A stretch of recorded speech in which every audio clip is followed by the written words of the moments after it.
Hallelujah. सबको जय मसीह की। मैं प्रोफेट सुमनदीप और आपका स्वागत है बिशप अमरदीप मिनिस्ट्री में। आज सच में परमेश्वर ने बहुत अच्छा टॉपिक दिया है कि परमेश्वर से अपने गुनाहों की माफ़ी मांगे। बहुत सारे लोग ऐसे हैं जो परमेश्वर से धन की आशीष मांगते हैं। मांगनी चाहिए। परमेश्वर वचन कहता है कि मांगो तुम्हें दिया जाएगा। परमेश्वर ने किस तरह अपने दासों को कितने अद्भुत अद्भुत आशीष दी थी। हालेलुया। लेकिन हम लोग अपनी उन्नति मांगते हैं।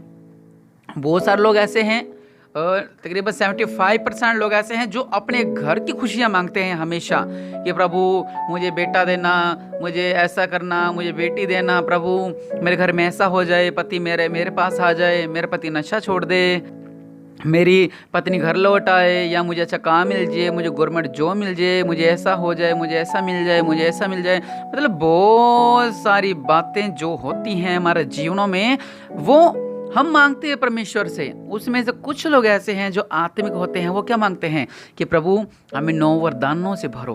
प्रभु जी हमें 9 वरदान चाहिए, हमें आपका अभिषेक चाहिए, हमें आपके सामर्थ चाहिए, हमें आपका जलाल चाहिए, हमें आपकी रूह चाहिए, हमें आपका पवित्र आत्मा का अभिषेक चाहिए, हमें और मस्सा चाहिए, हमें और सामर्थ चाहिए, हमें और चाहिए आशीष। हम आपके अंदर और बढ़ना चाहते हैं, हम और ज़्यादा आशीष चाहते हैं, हम पूरी सामर्थ चाहते हैं, हम तेरा जलाल चाहते हैं। हालेलुया। और कुछ लोग ऐसे हैं जो बेचारे वरदानों को खोज में हैं कि प्रभु हमें ये वरदान मिले, हमें ये वरदान मिले, हमें ये वरदान मिले, हमें ऐसा वरदान मिले, हमें ये वरदान मिले। हालेलुया।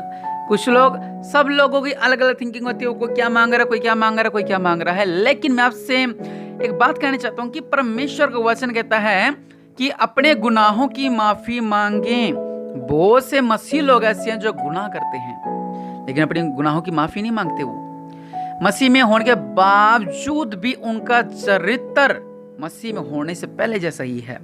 उन्होंने बस बपतिस्मा ले लिया, उनको ये लगता है जब हमने बपतिस्मा ले लिया है बस हमें और कुछ नहीं चाहिए। वापिस उसी लाइन में चले जाते हैं, अपने बैकग्राउंड अपनी लाइफ में चले जाते हैं। वही नशा, वही सिगरेटें, वही बीड़ी, वही तंबाकू, वही सट्टा, वही सब कुछ। हालेलुया। परमेश्वर का वचन कहता है आपके लिए कि आप अपने गुनाहों की माफी मांगे। अगर आप मसीह में हैं तो भी आपसे कोई ना कोई गुनाह तो हुआ ही है। हालेलुया। आपने झूठ बोला होगा, आपने किसी के बारे झूठी गवाही दी होगी, आपने कुछ गलत सोचा होगा किसी के बारे में, कुछ XYZ कुछ भी। अगर आपने अपने गुनाहों की माफी नहीं मांगी तो आप जरूर मांगे। अगर आपके मन में यह है कि मैं बहुत बड़ा पास्टर हूं और मैं गुनाह नहीं कर सकता, तो वो आपकी थिंकिंग है। आप और आपका जो परमेश्वर के बीच जो आपका रिश्ता है, ये आप जानते हो रिश्ता है। लेकिन मैं आपसे कहने वाला, जो भी मेरी इस प्रार्थना को सुन रहा है वो गुनाहों की माफी जरूर मांगे, क्योंकि हमसे गुनाह हो जाते हैं, भूल चूक हो जाती है। हालेलुया। जिस तरह सौ के माफ करते रहना, यीशु माफ करते रहना। हालेलुया। मुझे गुनाहों से बाहर निकलते रहना। हालेलुया। लेकिन हमें हर एक गुनाह से बाहर निकालते रहना। शैतान हमेशा चाहता है कि हम ये गुनाह करें, ये पाप करें, ये पाप करें, और हम कर लेते हैं। लेकिन हम पापों की क्षमा नहीं मांगते हैं, हम और ही कुछ चीज़ मांगते रहते उस महान परमेश्वर से। हालेलुया। अगर आपने परमेश्वर से गुनाहों की माफ़ी नहीं मांगी है तो आज उस अपने सिरों को झुकाएं और उस महान परमेश्वर से अपने गुनाहों की माफ़ी मांगी। चाहे आप बहन हैं, चाहे आप भाई हैं, तो आज आपके पास मौका है। मैं प्रोफेट सुमनदीप प्रार्थना करता हूँ, आज अपने गुनाहों की माफ़ी मांगे, क्योंकि वचन कहता है कि क्या ही धन्य है वह जिसका अपराध क्षमा किया गया हो। हालेलुया। कि क्या ही धन्य है वह इंसान जिसका अपराध क्षमा किया गया है और जिसका पाप ढांपा गया हो। क्या ही धन्य है वह मनुष्य जिसके अधर्म का यहोवा लेखा न ले। हालेलुया। और जिसकी आत्मा में कपट ना हो, हमारी आत्मा में कपट ना हो। जब मैं चुप रहा तब दिन भर कराते कराते मेरी हड्डियां पिघल गई, क्योंकि रात दिन मैं तेरे हाथ के नीचे दबा रहा और मेरी तरावर धूपकाल की सी जुड़जुड़ाहट बनती गई। हालेलुया। लिखा है कि जब मैंने अपना पाप तुझ पर प्रकट किया और अपना अधर्म न छिपाया और कहा हे यहोवा के सामने अपने अपराधों को मान लूंगा। हालेलुया। आज आप भी कहें कि यहोवा परमेश्वर के आगे, प्रभु यीशु मसीह के आगे मैं मेरे पापों को मान लूंगा, मैं मेरे गुनाहों को मान लूंगा। लिखा है कि मैंने अपना पाप तुझ पर प्रकट किया और अपना अधर्म, मतलब कि हमने हमारे पापों को नहीं छुपाया और उस मसीहा के आगे, उस प्रभु यीशु मसीह के आगे उसको रख दिया है। हालेलुया। कि मैं यहोवा के सामने अपने अपराधों को मान लूंगा। हालेलुया। जो मैंने पाप किए हैं मैं उन पापों को उस महान परमेश्वर के आगे मान लूंगा। तब तूने मेरे अधर्म को और पाप को क्षमा कर दिया। हालेलुया। जब हमने कहा, अंगीकार किया कि हाँ मैं पापी हूँ, हाँ मैंने पाप किया है, मसीह में होने के बावजूद भी कुछ लोग कहते नहीं नहीं मैंने तो कोई पाप नहीं किया, ना मैं पाप करता हूँ, और घर जाकर वो चुगलियां कर रहा है उसकी। हालेलुया। वचन कहता कि अगर आप अंगीकार करते हो कि हाँ मैंने पाप किया है, तो परमेश्वर का वचन कहता है कि तब तूने मेरे अधर्म और पाप को क्षमा कर दिया है। हालेलुया। तब हमारा यहोवा परमेश्वर हमारे पापों को क्षमा कर देगा। हालेलुया।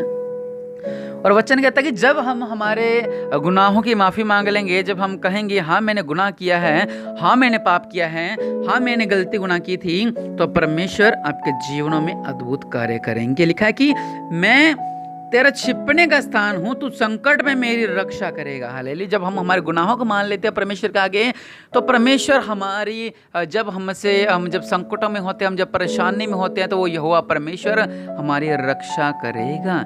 लिखा है कि तू मुझे चारों ओर से छुटकारे के गीतों से घेर लेगा। हालेलुया। चारों ओर से वो यहोवा परमेश्वर आपको घेर लेगा जब हम हमारे गुनाहों की माफी मांगेंगे। मैं तुझे बुद्धि दूंगा और जिस मार्ग में तुझे चलना होगा उसमें तेरी अगुवाई करूंगा। आप जिस भी मार्ग में चलना चाहें, आप जो भी बिजनेस करना चाहें, कोई भी बिजनेस करना चाहें, तो यहोवा परमेश्वर वचन कहता है कि जब आप अपने गुनाहों को मान लोगे, जब आप अपने पापों को मान लोगे, तब मैं तेरी अगुवाई करूंगा। हालेलुया। मैं तुझ पर कृपा दृष्टि रखूंगा और सम्मति दिया करूंगा। हालेलुया। मतलब कि यहोवा परमेश्वर आप पे अपनी कृपा दृष्टि करेंगे। हालेलुया। हालेलुया। अद्भुत वचन। सच में अगर हम हमारे गुनाहों को मानेंगे तो आप पढ़ सकते हैं भजन संहिता 32 में लिखा हुआ है, और कि जब हम हमारे गुनाहों को मानेंगे तो परमेश्वर हमारे जीवनों में अद्भुत कार्य करेंगे। हालेलुया। इसलिए आज अपने हाथों को उठाएं। अगर आप चाहते हैं कि यहोवा का हाथ आपके ऊपर बना रहे, आपके ऊपर कृपा दृष्टि बनी रहे, तो अपने हाथों को उठाएं और प्रार्थना करें। कहें कि मेरे पिता परमेश्वर प्रभु जी, आज तक मैंने कोई भी पाप किया है, मुझे क्षमा करो। मैंने कोई भी गलती की है, मुझे क्षमा करो। मेरे जीवन में अद्भुत कार्य करो मेरे पिता परमेश्वर प्रभु। राज्यों का राजा, प्रभु के प्रभु, मेरे जीवन में अद्भुत कार्य करो मेरे पिता। हाँ, जाने अनजाने में मैंने जो गलतियाँ की हैं मेरे पिता, मेरे जीवन में अद्भुत कार्य करो मेरे पिता। उन गलतियों को मैं मानता हूँ मेरे पिता परमेश्वर प्रभु, उस भूल चूक मैं मानता हूँ मेरे पिता परमेश्वर। हाँ, मैंने पाप किया था, आज मैं अंगीकार करता हूँ। हाँ, उस दिन मैंने ऐसे चोरी की थी, हाँ उस दिन इसके बारे में मैंने बुरा सोचा था मेरे पिता परमेश्वर प्रभु जी। आज मैं गुनाहों की माफ़ी मांगता हूँ मेरे पिता। दया करने वाले परमेश्वर प्रभु जी, मेरे पे अपनी दया करो मेरे पिता परमेश्वर प्रभु जी। और आज मैं मेरे पापों की माफ़ी मांगता हूँ, मेरे गुनाहों की माफ़ी मांगता हूँ। मुझे क्षमा करो मेरे पिता परमेश्वर प्रभु, मेरे हर गलती गुनाह को क्षमा करो मुझे मेरे पिता परमेश्वर प्रभु जी। आप मेरे पर कृपा दृष्टि करो मेरे पिता, आप मेरे ऊपर दया करो मेरे पिता परमेश्वर प्रभु। सच में मेरे पिता परमेश्वर प्रभु, मेरे जीवन में अद्भुत कार्य करो मेरे पिता परमेश्वर प्रभु। मेरे पिता परमेश्वर प्रभु जी, आपकी दया, आपकी कृपा मुझ पर बनी रहे मेरे पिता परमेश्वर प्रभु जी। इन लोगों के लिए मैं प्रार्थना करता हूँ मेरे पिता, जिसने अपनी गलती गुनाह को मानना है, जिसने अपने भूल चूक को मानना है, जिसने कहा कि हाँ मैं गलत था और मैंने गलत किया है मेरे पिता, उनके जीवनों में आप अद्भुत कार्य करो मेरे पिता। इनका जीवनों में आप अद्भुत कार्य कर दो मेरे पिता। इन्हें मस्सा करो मेरे पिता, इन्हें अपने अभिषेक से भरो मेरे पिता। इनके जीवनों में अद्भुत कार्य होने पाए मेरे पिता। रब बसा लखा रबना मेरी बिसी लिखे रबना माँ मेरे पिता परमेश्वर प्रभु जी, इनका जीवन में अद्भुत कार्य होने पाए मेरे पिता। मार्टिन प्रभु यीशु मसीह आपको ब्लेस करे, आप ब्लेस रहे प्रभु यीशु मसीह के नाम से मेरे पिता परमेश्वर। इनका जीवन में अद्भुत कार्य करो मेरे पिता परमेश्वर। सेन नाम के यहोवा मेरे पिता परमेश्वर। रॉकी प्रभु यीशु मसीह आपको ब्लेस करते हैं मेरे पिता। इनका जीवन में अद्भुत कार्य करो मेरे पिता परमेश्वर प्रभु जी। रिबी से लिखी रिबी नंबर बसा लखा रबना मेरे पिता परमेश्वर प्रभु जी। और जिन लोगों के भाई जो एक घर छोड़कर चले गए हैं, पता नहीं कहां चले गए हैं, 5-5 साल से 10-10 साल से, लेकिन आज मैं प्रॉफिट सुमन प्रार्थना करता हूं उनकी कॉल आएगी आपको। प्रभु यीशु मसीह के नाम से वो आपके घर जरूर आने वाला है। आप कहें कि प्रभु मैं विश्वास करता हूँ, विश्वास करती हूँ कि मेरा भाई या मेरे पिता या मेरी माँ जो मेरे घर से दूर है 10-10 साल 5-5 साल से, वो आने वाले। कहीं आमीन, निश्चय एक बड़ी गवाही आने पाए और आपका कॉल आएगा बहुत जल्दी। मैं प्रोफेट सुमन प्रार्थना करता हूँ प्रभु यीशु मसीह के नाम से आपके जीवन में अद्भुत कार्य होने पाए। और प्रभु यीशु मसीह के नाम से इस सुंदर सुबह के लिए उस महान परमेश्वर का धन्यवाद दें। और आपको ऐसे जब आपने अपने गुनाहों की माफ़ी मांग ली है तो आज का दिन आपका ब्लेस रहे, आपके जीवन में आज गुड न्यूज़ आए और प्रभु आपका ब्लेस करे, आप आशीषित रहें। प्रभु यीशु मसीह के नाम से आप ब्लेस रहें। और मैं अगर आप मेरे चैनल पर नए हैं तो चैनल को सब्सक्राइब जरूर करें, चैनल को शेयर करें, प्रभु आपको ब्लेस करें। और इस बुधवार की प्रार्थना मेरे ही चैनल प्रॉफिट सुमन मिनिस्ट्री पर होगी और लाइव जरूर जुड़े। प्रभु आपको ब्लेस करें। आमीन।